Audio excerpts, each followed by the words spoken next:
That night in 1964, Elizabeth Taylor locked herself in her bedroom and screamed until her voice was gone. What happened behind those doors broke Hollywood's strongest woman. March 15, 1964. The date that Elizabeth Taylor would never speak about publicly, the night that shattered her in ways no divorce, no scandal, no heartbreak ever had. It was supposed to be a celebration. Her latest film had just wrapped, the reviews were phenomenal, and Hollywood was buzzing about another potential Oscar nomination for America's most beloved actress. But as Elizabeth sat in her dressing room at MGM Studios that evening, staring at her reflection in the vanity mirror surrounded by bouquets of congratulatory flowers, she felt like she was looking at a complete stranger. The beautiful face that had launched 1,000 magazine covers, the violet eyes that had captivated millions around the world, the smile that had charmed presidents and kings, none of it felt real anymore. She was 32 years old, at the absolute peak of her career, married to Richard Burton in what the press called the romance of the century. From the outside, Elizabeth Taylor had everything any woman could dream of. Wealth beyond imagination, fame that stretched across every continent, beauty that was legendary, talent that was undeniable. But inside, she was drowning in a way that no one could see or understand. The trauma that would destroy her began 3 hours earlier, in a way no one could have predicted, during what should have been a routine business meeting. Elizabeth had been in her agent's luxurious Beverly Hills office, discussing upcoming projects and endorsement deals with Harold Morrison, the man who had guided her career for nearly a decade. The conversation was normal, professional, exactly the kind of business discussion she had attended hundreds of times before. The office smelled of expensive cigars and leather furniture, the walls lined with photographs of Harold's most successful clients. Elizabeth felt comfortable here, safe, among people she trusted completely. But then Harold mentioned something that made Elizabeth's blood run cold, something that would change her entire understanding of her life in Hollywood. "Oh, by the way, Liz," he said casually, shuffling through some papers on his massive mahogany desk, "we need to discuss the insurance policy for your next film. The studio is requiring a complete medical evaluation, including psychological assessment. Standard procedure these days for high-value productions." Elizabeth's heart started racing, though she wasn't entirely sure why. Something in Harold's tone, something too casual, too rehearsed, set off alarm bells in her mind. Psychological assessment? What exactly do you mean by that? Harold looked up from his papers, seemingly unaware of the panic building in his client's voice, though Elizabeth would later wonder if that ignorance was genuine or carefully performed. Standard procedure for high-value productions, nothing to worry about. They want to make sure their investment is stable. You know how the industry talks, Liz. All those hospitalizations over the years, the pain medication, the dramatic headlines. They just want documentation that you're mentally fit for a demanding shoot. Elizabeth felt a chill run down her spine. The hospitalizations Harold referred to weren't publicity stunts or dramatic episodes. They were real medical emergencies, genuine health crises that had nearly killed her multiple times. The pain medication wasn't recreational, it was prescribed for chronic back problems that left her in agony for days at a time. The dramatic headlines weren't things she courted, they were invasions of her privacy during her most vulnerable moments. But the most devastating blow was yet to come. Elizabeth had no idea what Harold was about to reveal, no preparation for the betrayal that would destroy her faith in everyone around her. "Actually," Harold continued, his voice dropping slightly as if he was sharing a confidence, "they've already had someone observing you. Dr. Matthews has been filing reports about your behavior for the past 6 months. Studio orders, of course. Nothing personal, just business." Elizabeth felt the room spinning around her, the expensive office furniture blurring as her vision tunneled with shock and disbelief. "Dr. Matthews? My personal physician? He's been reporting on me." The betrayal hit her like a physical blow, like someone had reached into her chest and crushed her heart with their bare hands. Dr. Matthews wasn't just her doctor, he was someone she trusted completely, unconditionally. Someone who had seen her at her most vulnerable, who knew about her pain medication, her struggles with weight, her private battles with depression and anxiety. Someone who had held her hand during panic attacks and reassured her that she wasn't losing her mind, that her fears and insecurities were normal and treatable. And he had been documenting everything. Every breakdown, every prescription, every moment of weakness, every intimate confession made during what she thought were confidential medical appointments. All of it filed away in reports for studio executives who saw her not as a human being deserving of compassion and privacy, but as a commodity that needed to be monitored and controlled. But Elizabeth's nightmare was just beginning. The full scope of the surveillance was about to be revealed. What do the reports say? Elizabeth whispered, though part of her didn't want to know, didn't want to hear how her most private moments had been catalogued and analyzed by strangers. Harold shifted uncomfortably in his leather chair, finally seeming to realize the impact of what he was revealing. Well, there are concerns about your emotional stability. The frequent illnesses, the dependency issues, the volatile relationship patterns. Nothing too serious, he added quickly, but the studio wants assurance that you can handle the pressure of a major production without complications. Elizabeth stood up abruptly, her chair scraping against the polished hardwood floor with a harsh sound that echoed through the suddenly silent room. I need to go. Now. She walked out of that meeting feeling like her entire world had collapsed around her, like the ground beneath her feet had simply disappeared. Every conversation with Dr.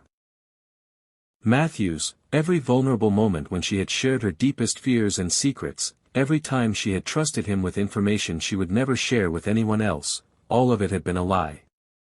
He hadn't been helping her, he had been studying her like a specimen in a laboratory, documenting her weaknesses for people who had no right to that information. The drive home to her Bel Air mansion was a blur of tears and rage and disbelief. Elizabeth gripped the steering wheel so tightly her knuckles turned white, her mind racing with the implications of what she had just learned. Who else was watching her? Who else was pretending to care while secretly documenting her every flaw, every mistake, every moment of human weakness? As she drove through the winding streets of Beverly Hills, past the mansions of other celebrities who probably had no idea they were being watched just as closely, Elizabeth began to understand that her paranoia over the years hadn't been paranoia at all. It had been instinct. She really was being watched, analyzed, judged by people who pretended to have her best interests at heart. When she finally reached her house, Elizabeth dismissed the staff early, telling them she wasn't feeling well and wanted to be alone. She needed to process this betrayal in private, needed to figure out what it meant for every relationship in her life. But as she walked through the empty rooms of her beautiful home, surrounded by all the luxurious trappings of her success, she felt more isolated than ever before. The house that had always been her sanctuary, her escape from the pressures of Hollywood, suddenly felt like another stage where she was being watched and evaluated. How many of her staff members were reporting back to studios or gossip columnists? How many of her friends were actually spies gathering information about her private life? That's when the second wave of realization hit her, and it was even more devastating than the first, because it forced her to re-examine every relationship she had. Elizabeth began remembering all the times Dr. Matthews had seemed to know things about her private life that she hadn't told him. All the pointed questions about her relationships, her drinking habits, her medication use that seemed to go beyond normal medical inquiry. All the times he had suggested specific treatments that seemed designed more to document her condition than to actually help her recover. She thought about the insurance forms he had asked her to sign over the years, the routine, psychological evaluations he had recommended, the detailed notes he took during every appointment while claiming it was for her medical records. It hadn't been medical care, it had been surveillance disguised as healthcare. But the worst part was realizing how long this had been going on. 6 months of betrayal, at minimum. 6 months of thinking she had a doctor who genuinely cared about her well-being, when in reality she had been feeding information to people who saw her as nothing more than a business risk to be managed and controlled. Elizabeth made her way to her bedroom, the room that had always been her sanctuary, her escape from the pressures of Hollywood and the constant scrutiny of the public eye. But even here, surrounded by silk curtains and expensive furniture and all the comforts money could buy, she couldn't escape the feeling that she was being watched, analyzed, judged by invisible eyes. She looked at herself in the full-length mirror and saw not Elizabeth Taylor, movie star and Hollywood legend, but a woman who had been systematically betrayed by someone she trusted. The violation felt almost physical, like someone had been going through her most private possessions without her knowledge, reading her diary, examining her secrets under a microscope. And then the final, crushing realization hit her like a sledgehammer: if Dr. Matthews could betray her this completely, who else in her life was pretending to care while secretly working against her? Her agent Harold had known about the reports and hadn't warned her. How many other people in her inner circle were feeding information to the studios? How many of her so-called friends were really spies, documenting her every move for the entertainment industry gossip mill? How many people who claimed to love her were actually being paid to watch her?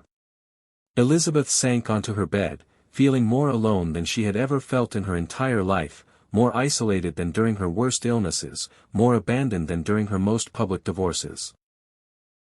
The glamorous world of Hollywood, which had always been her home, her identity, her entire universe, suddenly felt like a prison where she was constantly under surveillance by people who pretended to love her while secretly plotting against her. That's when she truly broke, when the full weight of the betrayal finally crashed down on her. The scream that came out of Elizabeth Taylor that night wasn't the controlled emotion of a movie performance or the calculated drama of a public breakdown. It was the raw, primal sound of a woman who had discovered that her entire support system was built on lies, that the people she trusted most were the ones betraying her most completely. She screamed until her throat was raw, until her voice was completely gone, until she had expelled every ounce of rage and betrayal and hurt that had been building up inside her for months without her even realizing it. The sound echoed through the empty mansion, bouncing off marble floors and crystal chandeliers, a testament to the complete isolation she felt in that moment. For hours, Elizabeth sat alone in her darkened bedroom, unable to eat, unable to sleep, unable to do anything but process the magnitude of what had happened to her. Every relationship in her life suddenly seemed suspect. Every conversation, every intimate moment, every confession of weakness or fear. How much of it had been genuine, and how much had been people gathering information to use against her? The phone rang several times that evening. Richard calling from London where he was filming, friends wanting to make dinner plans, her publicist with updates about upcoming events and interview requests. Elizabeth let them all go to voicemail. She couldn't bear the thought of talking to anyone, not knowing who might be listening, who might be taking notes, who might be reporting back to studio executives about her state of mind. As the night wore on, Elizabeth began to understand something that would change how she approached every relationship for the rest of her life. In Hollywood, everyone was performing, even the people who claimed to care about her most. The difference between genuine affection and professional obligation had become so blurred that she couldn't tell them apart anymore, couldn't trust her own instincts about who really loved her and who was just doing their job. She thought about all the times over the years when she had felt paranoid or suspicious about people's motives, all the times she had wondered if someone was being genuine or just trying to get something from her. Her friends and family had always told her she was being too sensitive, too suspicious, that not everyone was out to get her. It turned out her instincts had been right all along. She really was surrounded by people who saw her as a commodity rather than a person. The betrayal by Dr. Matthews wasn't just about one man's deception. It was a symbol of everything wrong with her life, everything artificial and calculated about the world she lived in. Even her medical care, the most personal and private aspect of anyone's life, had been corrupted by the entertainment industry's need to control and monitor her every move. By dawn, as the first light began filtering through her bedroom windows, Elizabeth had made a decision that would affect every relationship she had for the rest of her life. She would never again trust anyone completely. She would never again assume that someone's care for her was genuine rather than professional. She would protect herself by keeping everyone at a distance, even the people she loved most. The woman who emerged from that bedroom the next morning was fundamentally different from the one who had entered it. Elizabeth Taylor had always been strong, always been resilient, always been able to bounce back from whatever Hollywood threw at her. But that night had broken something inside her that could never be fully repaired, something essential to her ability to connect with other human beings. She fired Dr. Matthews immediately, of course. She also began the process of systematically reviewing everyone in her life, trying to determine who could be trusted and who might be working against her interests. It was an exhausting, paranoid way to live, but it felt like the only way to protect herself from further betrayal. But perhaps the most tragic part of that night wasn't the betrayal itself, but what it cost Elizabeth in terms of her ability to form genuine connections with people. The woman who had always been known for her warmth, her generosity, her ability to love deeply and completely, began to withdraw into herself, building walls that would protect her from future hurt but also prevent her from experiencing the kind of love and trust she had always craved. That night in 1964 changed everything for Elizabeth Taylor. It was the night she learned that in Hollywood, even your doctor could be your enemy, and even your most private moments could become public property. It was the night that broke something inside her that would never fully heal, no matter how many successes, how many awards, or how much love she found in the years that followed.